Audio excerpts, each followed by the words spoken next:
देखने को मिल रही है, आज नामांकन भी है। देखिए, आपसे बेहतर बीजेपी को कोई नहीं समझ सकता।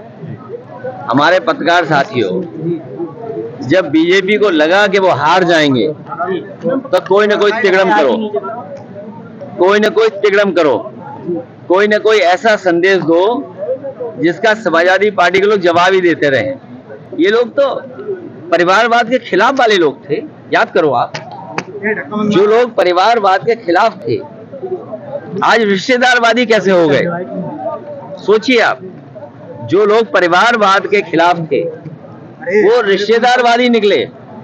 और मैं आपसे कह रहा हूं, करहेल की जनता न केवल इस चुनाव में बल्कि 27 के चुनाव में जब सरकार बननी है, सरकार के चुनाव में भी ऐसा परिणाम आएगा और ऐतिहासिक परिणाम तेज प्रताप जी के पक्ष में आने जा रहा है।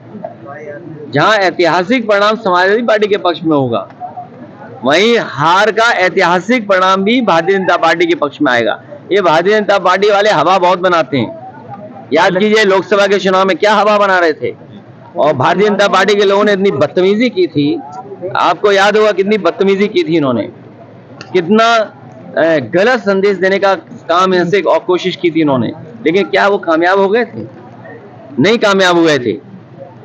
और ये सरकार तो वो है जो किसान को खाद नहीं दे पा रही, डीएपी नहीं दे पा रही, महंगे बिजली का बिल दे रहा है। मैं आज भी आपसे कह रहा हूं, इस सरकार के किसी भी जिम्मेदार पदाधिकारी, मंत्री, अधिकारी से पूछो, अगर तुमने बिजली का कारखाना उत्तर प्रदेश में लगाया हो तो बता दिए। जो कुछ बिजली आ रही है, जो कुछ इंफ्रास्ट्रक्चर है, वो उसी समय के देन है। इसी करहेल में बताइए, कट पर 100 एकड़ में मंडी बननी थी। यहाँ का लहसुन, यहाँ का धान, यहाँ का गेहूं, यहाँ की सब्जियां, यहाँ के आलू, ये बड़े बाजार में जा सकता था। यही इलाका है जो कन्नौज कानपुर देहात से शुरू होकर के आगरा तक है। वो इलाका है जहाँ सबसे अच्छा आलू होता है, सिरसागंज आलू। ये आपका ब्लॉक है, सबसे अच्छा आलू होता है, बरनाल। तो बताइए, आलू के लिए आपने क्या व्यवस्था की? कभी खरीदा आलू आपने? क्या कोल्ड स्टोर वालों को सस्ती बिजली देने का इंतजाम किया क्या आपने? तो जिस सरकार ने कोई व्यवस्था न बनाई हो, उनसे उम्मीद क्या करोगे आप? केशव प्रसाद महोदय पीढ़ी परिवार को फर्जी परिवार बता रहे हैं। देखो, वो खुद फर्जी हैं, आप मत कहलवाइए उनके बारे में। देखिए, ये उनकी पार्ट ऑफ स्ट्रेटेजी है। जैसे सर्कस तो आना बंद हो गए, सर्कस आना बंद हो गए, लेकिन जब कभी भी, जैसे आप टीवी चैनल में देखते होंगे कि कुछ समय ऐड का आ जाता है, यूट्यूब देखते हैं हम, कोई अच्छी चीज आ रही है, गाना आप अच्छा सुन रहे हैं, सडनली कोई ऐड आ गया जिसको आप हटाना चाहते हो।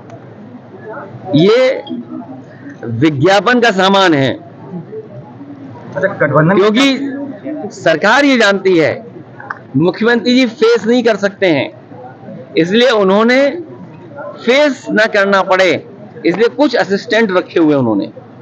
वो ये भी फेस तो मुख्यमंत्री को करना चाहिए ना। कहना ये भी है कि गठबंधन जो है फटाई में जा चुका है और जहाज डूबने वाला है गठबंधन का। देखिए, आप बेहतर समझते होंगे, समाजवादी और कांग्रेस की जो रणनीति है उसी से पस्त हो गए।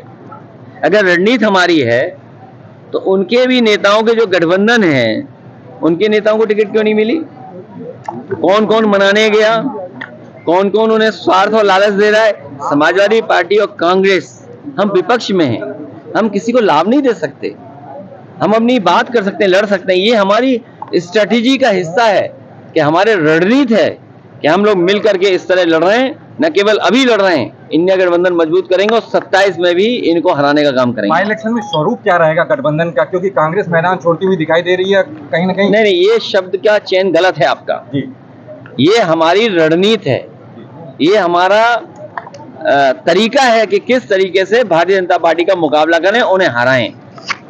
सर, अभी जम्मू कश्मीर से भी खबर आई, आज फिर से वहां पे हमला हुआ जिसमें 2 जवान शहीद हुए हैं, 2 सिविलियंस की भी जाने गई। लगातार इस तरह के जो हमले हैं, इससे विपक्ष सरकार को घेरने का काम कर रहा है। देखिए, प्रधानमंत्री जी अभी ब्रिक्स की मीटिंग में दुनिया के सभी महत्वपूर्ण नेताओं से मिले हैं और चीन को लेकर भी खबरें आई थी। और इधर हमारी सीमा आज से असुरक्षित नहीं है, जब से बीजेपी की सरकार आई और असुरक्षित हो गई है।